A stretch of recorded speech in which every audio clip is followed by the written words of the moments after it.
Hello viewers, welcome to the second part of the interview written by Christopher Sylvester.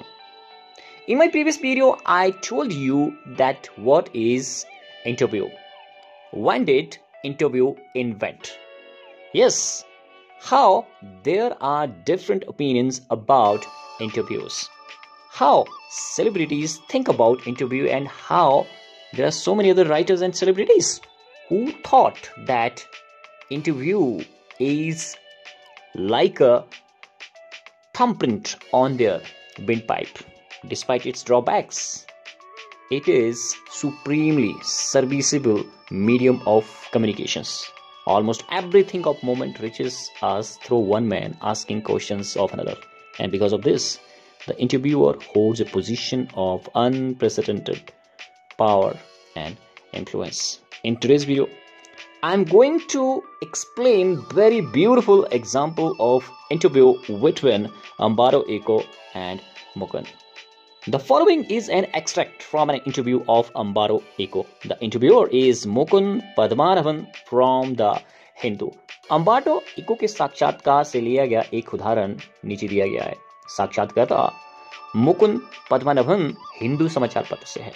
Dear viewers, here, Umberto Eco, a professor at the University of Bologna in Italy, had already acquired a formidable reputation as a scholar for his ideas on semiotics, the study of science, literary interpretations, and medieval aesthetics before he turned to writing fictions. कथा साहित्य लिखने से पहले Italy में Bologna university के प्राध्यापक Umberto eco लाक्षणिकी साहित्य व्याख्या और मध्यकालीन सौंदर्य शास्त्र के विषय में अपने विचारों के कारण बहुत अधिक रेपुटेशन प्राप्त कर चुके थे, प्रतिष्ठा प्राप्त कर चुके थे. Literary fiction, academic text, essays, children's books, newspaper articles, his writing output is staggeringly large and wide-ranging. In 1980, he acquired the equivalent of intellectual superstardom with the publication of The Name of the Rose, which sold more than 10 million copies. It's really very interesting to know about Umberto Eco that साहित्यिक कथा, शैक्षणिक पाठ्य पुस्तकें, निबंध, बच्चों की पुस्तकें, समाचार पत्रों में लेख, उनकी रचनाओं का विस्तृत क्षेत्र आश्चर्य में डुबाने वाला है. इन 1980 में जब नेम ऑफ द रोज का प्रकाशन हुआ, जिसकी लगभग 1 करोड़ से अधिक प्रतियां बिक चुकी है, उन्होंने इसके साथ बौद्धिक नायक के सम्मान प्रतिष्ठा प्राप्त कर ली थी. Mukund asked, English novelist and academic David Lodge once remarked, I can't understand how one man can do all the things he does. Mukund ने कहा, प्रश्न पूछा, इंग्लिश उपन्यासकार और विद्वान डेविड लॉज ने एक बार कहा था कि मैं नहीं समझ सकता कि कोई एक व्यक्ति यह सब कार्य किस प्रकार कर सकता है जो इको करता है. Umberto Eco answers, maybe I give the impression of doing many things, but in the end, I'm convinced I'm always doing the same thing. हो सकता है मैं बहुत से काम करने का प्रभाव देता हूँ, परंतु अंत में मेरा यह विश्वास है, निश्चय है कि मैं हमेशा एक ही कार्य करता हूँ. Which is, now that is more difficult to explain. He said that. यह स्पष्ट करना बड़ा कठिन है.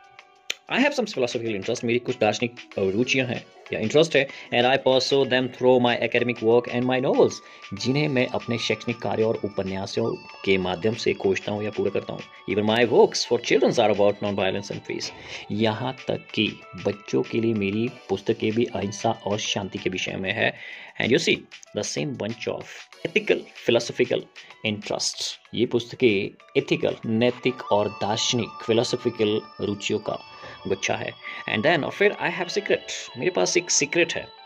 Did you know what will happen if you eliminate the empty spaces from the universe? Eliminate the empty spaces in all the atoms.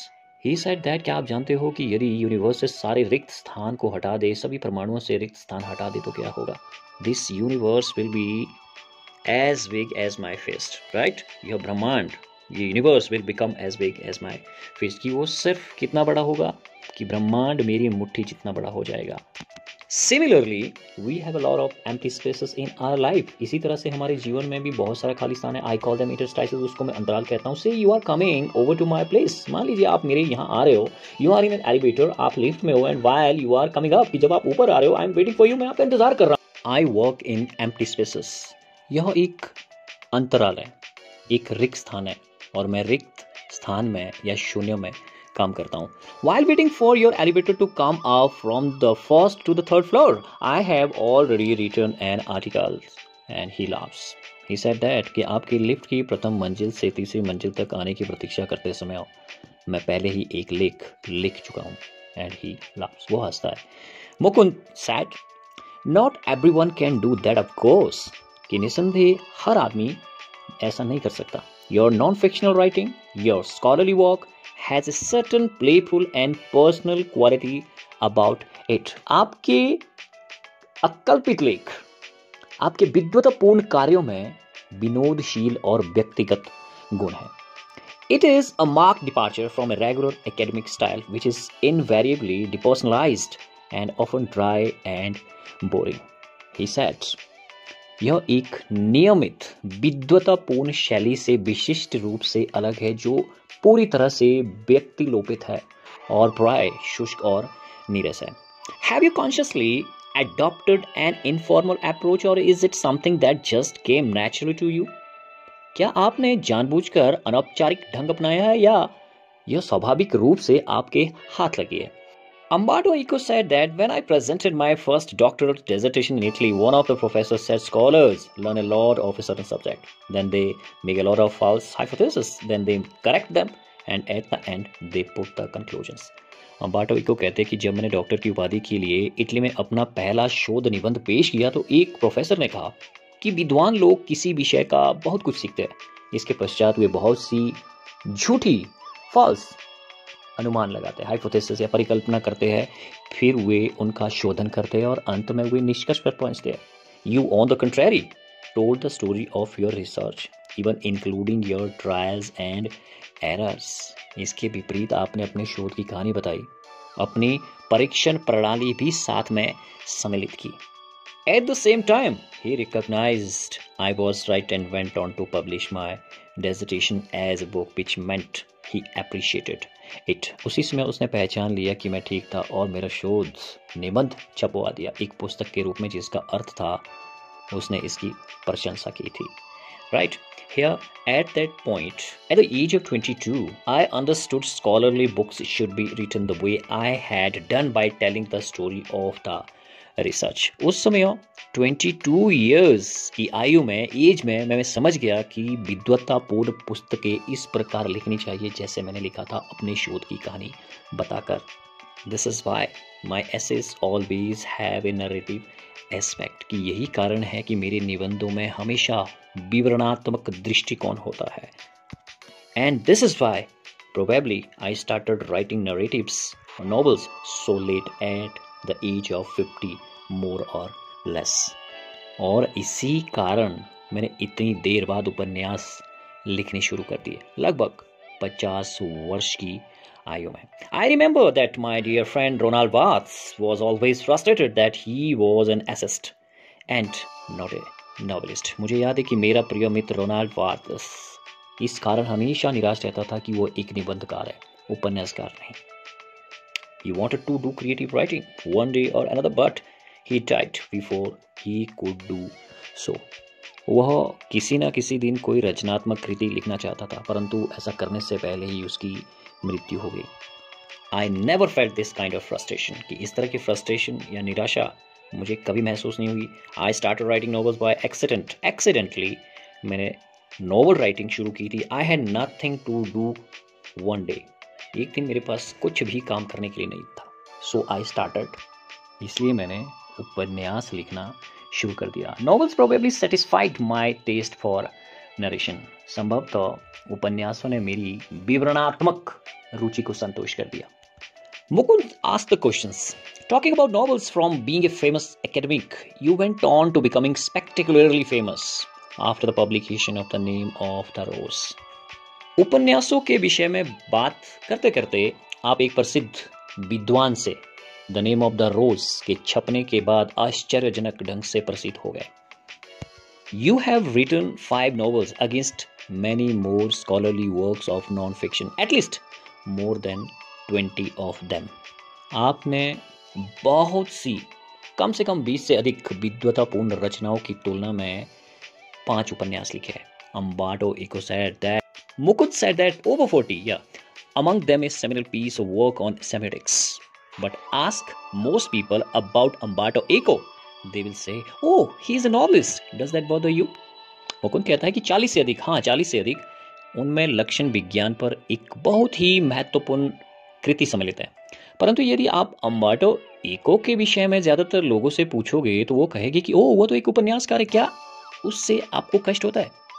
अम्बार्टो eco said, yes, हाँ होता है, because I consider my self A university professor, क्योंकि मैं अपने आप को विश्वविद्यालय का एक प्राध्यापक या प्रोफेसर मानता हूँ who rights novels on Sunday, जो उपन्यास संडे को लिखता है। इट्स नॉट ए जोक, ये मजाक नहीं है। आई पार्टिसिपेट इन एकेडमिक कॉन्फ्रेंसेस, की मैं विद्वानों की सभाओं में भाग लेता हूँ या शैक्षणिक सम्मेलनों में भाग लेता हूँ, not meetings of pan clubs and writers, ना कि लेखनी सभाओं और लेखकों की बैठक में भाग लेता हूँ। आई identify my self with the academic community में अपने आप को या फिर मेरे शैक्षणिक समुदाय के साथ घनिष्ठ संबंध है। बट ओके, परंतु ठीक है, इफ दे मोस्ट पीपल की अगर ज्यादातर लोग have read only the novels, कि अगर वो सिर्फ नॉवल पढ़ते हैं, लाफ्स करता है एंड श्रग्स, अपने कंधों को सिकुड़ता है, I know that by writing novels, मैं जानता हूँ कि नॉवल राइटिंग के द्वारा I reach a large audience, कि मैं बहुत सारे पाठकों तक, श्रोताओं तक पहुंचता हूँ। I can not expect to have 1 million readers with stuff on semiotics, क्योंकि लक्षण विज्ञान जैसी किताबों या पुस्तकों से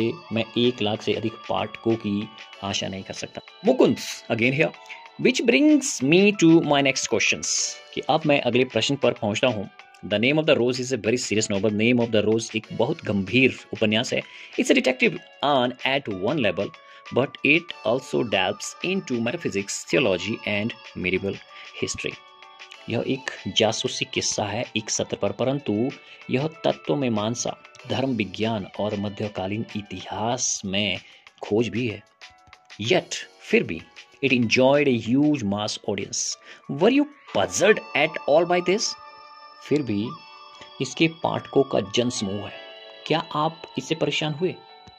Umberto Eco said that no, journalists are puzzled. Journalist परेशान होते हैं, and sometimes publishers, कभी-कभी publishers भी परेशान होते हैं, and this is because journalists and publishers believe that people like trash and don't like difficult reading experience. और ये इसलिए कि पत्रकारों और प्रशासकों को यह विश्वास है और उन्हें ऐसा लगता है कि लोग व्यर्थ सामग्री को पसंद करते हैं और कठिन पाठन अनुभव को पसंद नहीं करते। Consider there are 6 billion people on this planet. मान लो इस पृथ्वी के ऊपर 6 अरब लोग रहते हैं। The name of the rose sold between 10 and 15 million copies, और नेम ऑफ द रोज की 1 करोड़ से 1.5 crore copies. So in a way I reached only a small percentage of readers. So इस प्रकार से मैं बहुत कम प्रतिशत लोगों के पास पहुंचा। But it is exactly these kinds of readers who don't want easy experiences. परंतु ठीक इस प्रकार के लोग ही सरल अनुभव को पसंद नहीं करते, और at least don't always want this. कम से कम हमेशा ऐसा नहीं चाहते हैं। I myself, मैं स्वयं भी at 9 PM after dinner, dinner करने के बाद, right, watch television and want to see either Miami Vice or Emergency Room. I enjoyed it and I needed it, but not all day. Umberto Eco कहता है कि मैं स्वयं भी 9 बजे शाम को रात्रि भोजन करने के पश्चात टेलीविज़न देखता हूँ और मियामी वॉइस या एमरजेंसी रूम देखना चाहता हूँ। मुझे इससे मनोरंजन प्राप्त होता है और मुझे इसकी आवश्यकता है, परंतु सारा दिन नहीं। Mukund asked the questions. Could the huge success of the novel have anything to do with the fact that it dealt with a period of medieval history? That क्या उपन्यास की महान सफलता इस बात से है कि इसका संबंध मध्यकालीन इतिहास से है? Umberto Eco said, That's possible. यह संभव है, but let me tell you another story. परंतु मुझे आपको एक अन्य कहानी बताने दो, because I often tell stories like Chinese wise men, क्योंकि मैं प्राय चीनी बुद्धिमान व्यक्ति की तरह कहानियां सुनाता रहता हूँ। My American publisher said, while she loved my book, she didn't expect to sell more than 3,000 copies in a country where nobody has seen a cathedral or studies Latin. मेरी अमेरिकन प्रकाशक ने कहा, जबकि वो मेरी पुस्तक को चाहती थी, कि उसको यह आशा नहीं है कि वह ऐसा देश में जहाँ किसी ने कोई गिरजाघर ना देखा हो अथवा कोई लतीनी भाषा ना पढ़ता हो, वह 3,000 से अधिक प्रतियां बेच सके। So I was given an advance for 3,000 copies, but in the end, it sold 2 or 3 million in the USA. बताओ, मुझे 3,000 प्रतियों की अग्रिम राशि दे दी गई, परंतु अंत में उसकी 2 या 3 मिलियन प्रतियां अमेरिका में ही बिकी। A lot of books have been written about the medieval past far before mine. कि बहुत सारी किताबें मध्यकालीन इतिहास के विषय में मेरे से पहले लिखी जा चुकी है। I think the success of the book is a mystery. मेरे ख्याल से या मेरे विचार से पुस्तक की सफलता एक रहस्य बना हुआ है। Nobody can predict it. इसके बारे में कोई भविष्यवाणी नहीं कर सकता। I think if I had written the name of the rose 10 years earlier or 10 years later, it wouldn't have been the same. कि अगर मैंने नेम ऑफ द रोज को 10 साल पहले या 10 साल बाद लिखा होता तो स्थिति या सफलता वैसी ना होती। Why it worked at that time is a mystery. उस समय यह सफलता क्यों मिली, यह एक रहस्य है। This is a mystery. That's it, viewers. That was the second part of the interview written by Christopher Sylvester.